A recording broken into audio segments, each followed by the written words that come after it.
अस्सलाम वालेकुम मेरी प्यारी बहनों, क्या हाल है आपके। Welcome to my channel cooking passion. आज हम बना रहे हैं चिकन के कोफ्ते।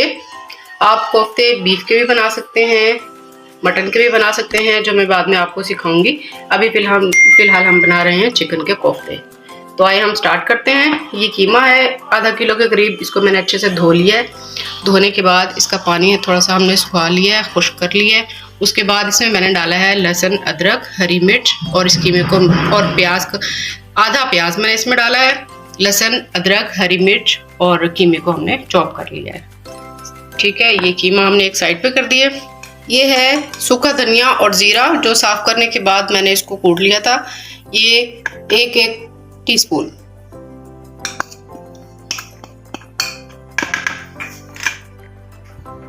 ये इसमें डालना है हमने हाफ टी स्पून नमक,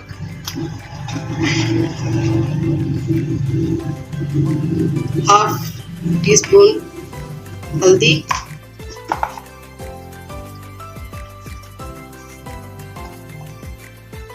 एक चम्मच हल्दी,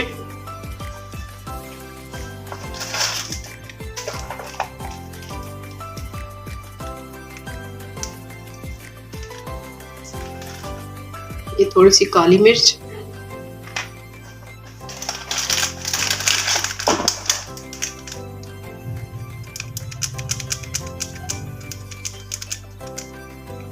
पिसा हुआ गरम मसाला।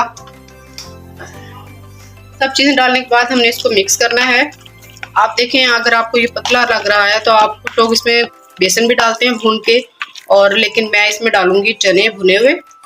इसको मैंने बारीक पीस लिया है। तो हम इसके अंदर ये मिक्स करेंगे। मिक्स करते जाएं, ये डालते जाएं और मिक्स करते जाएं।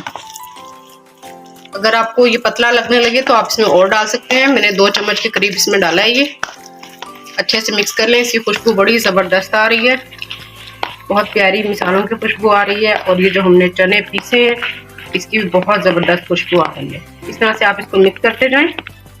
ये थोड़ा सा और मैं इसमें डालना चाहूँगी। ये देखें, ये तकरीबन 2 चम्मच के करीब मैंने इसमें और डाल दिया। ये भुने हुए चने हैं, इसमें आपको बेसन को आपको भून के डालना पड़ता है, लेकिन इसको आप इसी तरह से पीस के डाल सकते हैं। ठीक है, अब इसको ये मिक्स करना है अच्छे से। अब मैं इसको हाथ से मिक्स करती हूँ, अच्छे तरीके से मिक्स हो जाएंगे। अगर ये आपको पतला लगने लगे तो आप इसमें थोड़ा सा और डाल सकते हैं। ठीक है, जितना हमें चाहिए उस हिसाब से हम इसको अच्छे से मिक्स कर लेंगे। तो आप चम्मच की निस्बत हाथ से ज़्यादा अच्छे तरीके से मिक्स होता है। आप हाथों को अच्छे से धो लें, बिस्मिल्लाह पढ़ें और इसको मिक्स करना शुरू कर दें। माशाल्लाह, ये देखें कितने अच्छे तरीके से ये मिक्स हो गया है। अब इसको हम एक साइड पे कर देंगे। ये देखें जी, माशाल्लाह, इसको एक साइड पे कर दें। एक प्याली के करीब हमने ऑयल डालना है।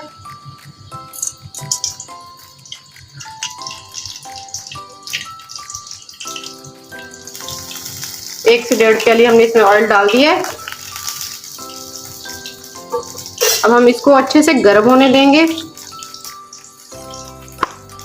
अच्छी आंच पे इसको हमने गर्म होने देना है, लो फ्लेम नहीं रखना हमने जी। ये देखिए ऑयल गर्म हो चुका है। हल्का गर्म नहीं करना हमने इसको, अच्छा गर्म हो। और उसके बाद ये देखिए हमने प्यारे प्यारे से कोफ्ते जो हैं गोल गोल, वो हमने बना लिए हैं। मज़ीद मैं बनाऊंगी, लेकिन अभी फ़िलहाल मैं इनको फ्राई करती हूँ।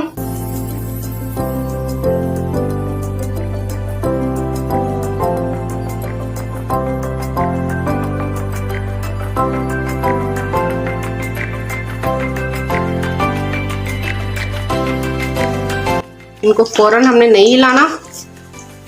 एक साइड इनकी अच्छे से हो जाएगी फ्राई, उसके बाद हम इसको हिलाएंगे। तकरीबन 6 से 7 मिनट के बाद हम इसको हिलाएंगे, और जल्दी नहीं करनी हमने। इसको हमने ऐसे हिलाना है, बार बार चम्मच नहीं चलाना। ये देखें माशाल्लाह कितनी प्यारी इसकी साइड फ्राई हो गई है।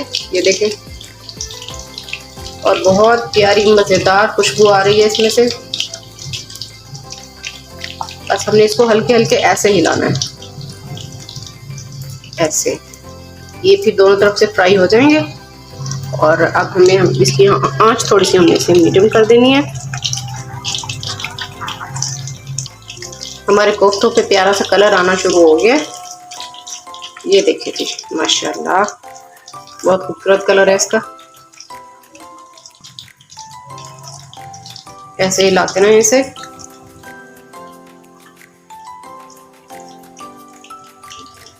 ये देखें जी, कलर चेक करें इसका। और माशाल्लाह हमारे कोफ्ते बहुत प्यारे हैं, बिल्कुल भी नरम नहीं हुए, टूटे नहीं है बिल्कुल भी। ये देखिए जी, माशाल्लाह क्या खूबसूरत शक्ल है कोफ्ते की, माशाल्लाह। ये देखिए, ठीक है जी। ऐसे हमने इसको हल्की हल्की आंच पे अब फ्राई करते रहना, मीडियम आंच पे। आंच को हमने अब तेज नहीं रखना। ये देखिए माशाल्लाह क्या खूबसूरत कोफ्ते बने हैं। ये ऐसे इसको हमने फ्राई करते रहना, साइड चेंज कर देनी है हमने। ये देखिए, अगर हम इसकी आंच मीडियम नहीं करेंगे, हल्की नहीं करेंगे, तो ये एकदम से जल जाएंगे। कलर इसका बहुत ज़्यादा डार्क हो जाएगा, जो कि अच्छा नहीं लगेगा देखने में भी और खाने में भी, जायके में अच्छा नहीं लगेगा। ये देखिए माशाल्लाह कितना प्यारा सा कलर आ गया इनके ऊपर। ऐसे नरम हाथ से हमने इसको चेंज करते रहना इसकी साइड। ये देखिए माशाल्लाह हमारी मर्जी के मुताबिक इस पे कलर आ गया है। ये देखिए, अब हम इसको निकाल लेते हैं। बिस्मिल्लाहिर्रहमानिर्रहीम। ये देखिए जी, बहुत प्यारा सा कलर आ गया इस पे। कि हम इसको आप ऐसे निकाल लेंगे। एक पतीले रखें चूल्हे पे, उसको अच्छे से गर्म कर लें। उसके बाद हम उसमें डालेंगे 2 चम्मच ऑयल, ये वाले 2 चम्मच।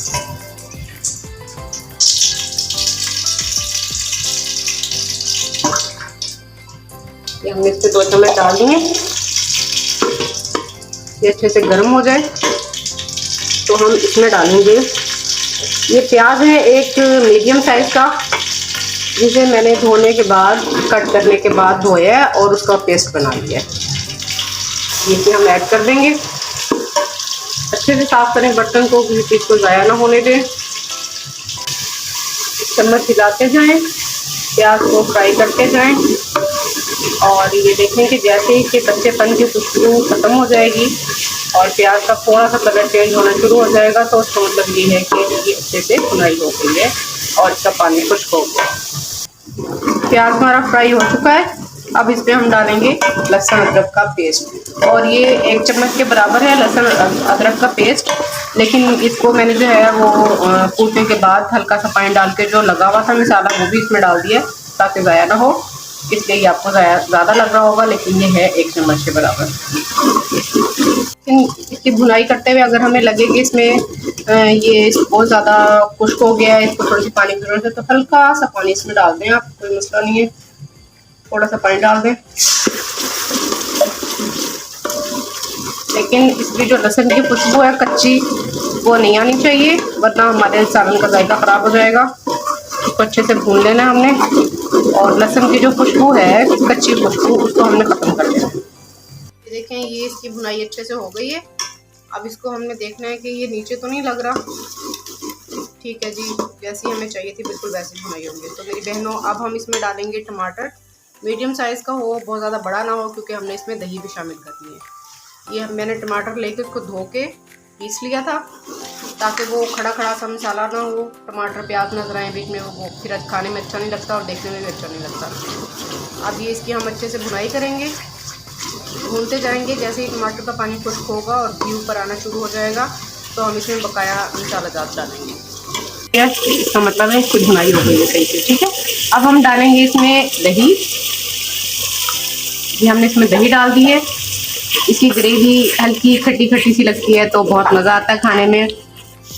अब ये देखें हमने दही डाली है, और दही जो है उसकी भुनाई हो गई है, उसने किनारे छोड़ने शुरू कर दिए हैं, ऑयल ऊपर आ गया है। इसके बाद हम डालेंगे इसमें 1/2 चम्मच नमक। नमक हम कोफ्ते बनाते हुए उसके अंदर भी डाला था, तो इसलिए हम इसकी क्वांटिटी ज़रा कम रखेंगे ताकि तेज़ ना हो जाए। इसमें डालेंगे 1 चम्मच के बराबर ज़ीरा, हल्दी, नॉर्मल 1 चम्मच लाल मिर्चें, छोटी चम्मच काली मिर्चें, थोड़ा सा गरम मसाला। अब इसको हम भून लेंगे। इसका मसाला कितने अच्छे तरीके से बन गया है, और भुनाई भी बहुत अच्छे तरीके से हो गई है। ये देखिए ऑयल ऊपर आना शुरू हो गया, इसका मतलब है कि अब ये मसाला बिल्कुल तैयार है। हमारे कोफ्ते जो हैं वो तो फ्राई हुए हुए हैं, तो हमें जितनी ग्रेवी बनानी है उस हिसाब से हम इसमें पानी डालेंगे। ग्रेवी बनाने के बाद हम आहिस्ता आहिस्ता कोफ्ते इसके अंदर डाल देंगे। अब मैं इसमें पानी डाल रही हूँ, जितनी मुझे ग्रेवी चाहिए उस हिसाब से मैं इसमें ग्रेवी बनाऊँगी। बस ये ग्रेवी मैंने बना ली है। अब इसको थोड़ा सा पकने देते हैं, फिर उसके बाद इसमें हम कोफ्ते ऐड कर देंगे। साबुत हरी मिर्चें हमने इसके अंदर ऐड कर दी हैं। ये देखें आप, मसाला बिल्कुल तैयार है। अब हम इसके अंदर आराम आराम से डालेंगे कोफ्ते।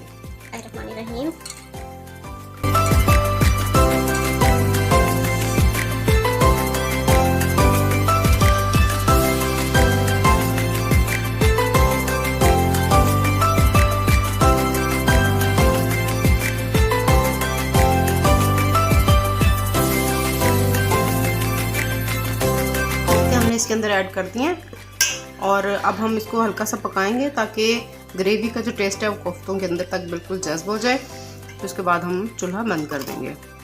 हल्की सी आंच पे हमने इसको 2-4 मिनट के लिए रखना है। जी माशाल्लाह हमारे कोफ्ते बनके बिल्कुल तैयार हो चुके हैं। अब हम इसको डिश आउट करते हैं। ये देखें जी, अल्हम्दुलिल्लाह हमारे कोफ्ते कितने ज़बरदस्त तैयार हो चुके हैं। आप भी कोशिश कीजिएगा, बनाइएगा ज़रूर और मुझे बताइएगा। लाइक, शेयर और सब्सक्राइब ज़रूर कीजिएगा। मैं इतनी मेहनत आप लोगों के लिए करती हूँ, आप ज़रूर लाइक कीजिएगा। ओके जी, अपना ख्याल रखिएगा। अल्लाह हाफिज़।